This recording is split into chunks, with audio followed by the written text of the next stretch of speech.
A million-pound behemoth hurtles towards Earth. Before that can happen, though, a crew of astronauts finds themselves unexpectedly extended house guests aboard this doomed colossus, victims of a rival's stumbling foray into space taxis. Welcome to the final days of the International Space Station. For over 2 decades, the International Space Station has been humanity's outpost in the cosmos, a shining example of what we can achieve when we put aside our earthly squabbles and reach together for the stars. But, like all good things, the ISS time must come to an end. As we speak, this marvel of engineering is living out its final days, and its fate has just been sealed in a contract with SpaceX. This is the door to the universe. Okay, so before we dive into the station's dramatic demolition, let's talk about the elephant in the room, or should I say the Starliner in the air dock. On June 5, 2024, NASA astronauts Butch Wilmore and Suni Williams blasted off from Cape Canaveral, strapped into Boeing's Starliner capsule. Their mission, a quick week-long test drive. But the outcome? A month-long ordeal that makes the DMV look like a model of efficiency. As Starliner approached the ISS, 5 of its thrusters decided to take an unscheduled coffee break. The spacecraft managed to dock, but not before giving everyone a good scare and probably a few new gray hairs. Boeing soon discovered not 1, not 2, but 5 helium leaks in the spacecraft. Now, I'm no rocket scientist, but I'm pretty sure helium is supposed to stay inside the spacecraft. Unless Boeing's secret plan was to turn the ISS into the world's highest flying birthday party supply store. NASA and Boeing, in a display of optimism that would make Pollyanna look like a pessimist, insist that everything is fine.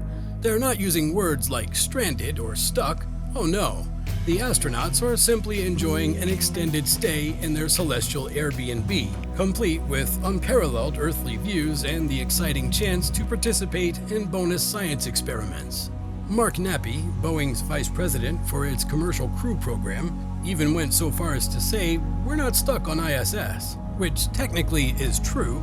They're not stuck on ISS, they're stuck with the ISS.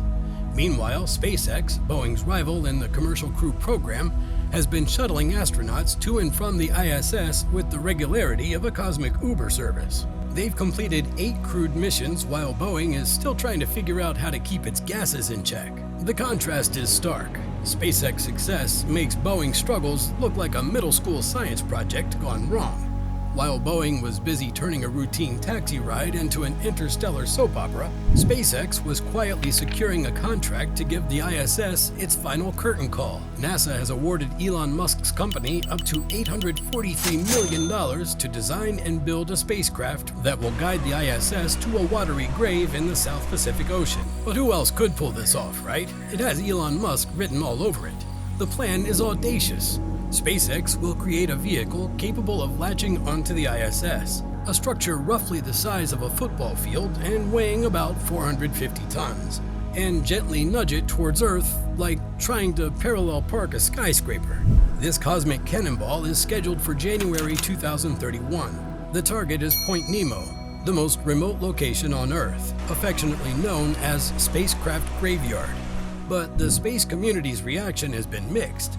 Some hail it as a necessary step in making way for the next generation of space stations. Others lament the destruction of such a monumental achievement.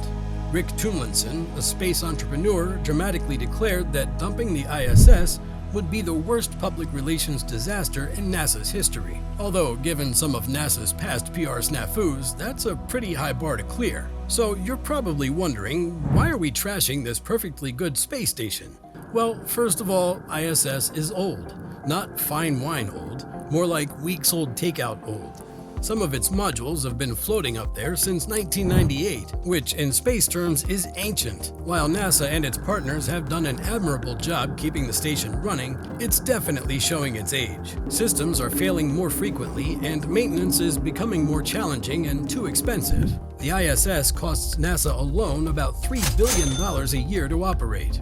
To put that in perspective, you could buy about 300 million large pizzas with that money. And while space pizza sounds amazing, NASA has other priorities: a return to the moon and a long reach from Mars. Keeping the ISS operational would siphon resources away from these ambitious goals. But why not turn it into a permanent research station? Well, physics has something to say about that. The ISS orbits in low Earth orbit, where it experiences drag from the outer edges of Earth's atmosphere. Without regular boosts, it would eventually fall back to Earth. These boosts require fuel, which requires money, which brings us back to our space pizza budget problem. There's also the question of safety. As the station ages, the risk of catastrophic failure increases. Nobody wants to be responsible for a city-sized chunk of metal randomly deorbiting and playing cosmic darts with the Earth's surface. Lastly, there's the issue of international agreements.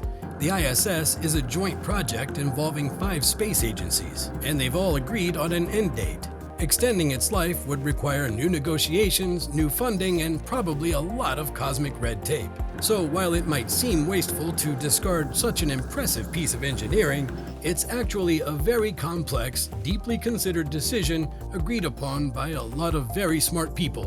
But hey, before we get too weepy about the ISS impending doom, let's take a look at its incredible legacy. This orbital laboratory has hosted over 3,000 scientific experiments, ranging from studying how fire behaves in microgravity, spoiler, it forms balls, to observing how the human body adapts to long-term spaceflight, spoiler, not great. But perhaps the ISS' greatest achievement has been fostering international cooperation. For over 20 years, astronauts and cosmonauts from 19 different countries have lived and worked together in harmony aboard the station. The ISS has also been a stepping stone for future space exploration. The lessons learned from building and maintaining a long-term habitat in space will be invaluable as we set our sights on the Moon, Mars, and beyond. So let's set our sights on the future the ISS has given birth to. As the ISS prepares for its final plunge, the question arises, what's next for low Earth orbit? Several private enterprises are racing to build their own space stations. Axiom Space, NanoRacks, and even Jeff Bezos' Blue Origin are all vying to become the next landlords of low Earth orbit. It's like a cosmic gold rush, except instead of panning for nuggets, they're fishing for weightless tourists and research dollars. NASA, for its part, is shifting its focus to deeper space exploration. Through the Artemis program, they plan to use the lessons learned from the ISS to establish a sustainable presence on the Moon. And then you have the international partners recalibrating their space strategies. The European Space Agency is looking to collaborate on lunar missions, while Russia has hinted at building its own space station. As we watch the final chapter of the ISS unfold, it's hard not to reflect on the broader implications. Here we have a multi-billion-dollar project, the results of decades of work and international cooperation, and we're planning to deliberately destroy it. It's like building the world's most elaborate sandcastle, only to kick it down at the end of the day.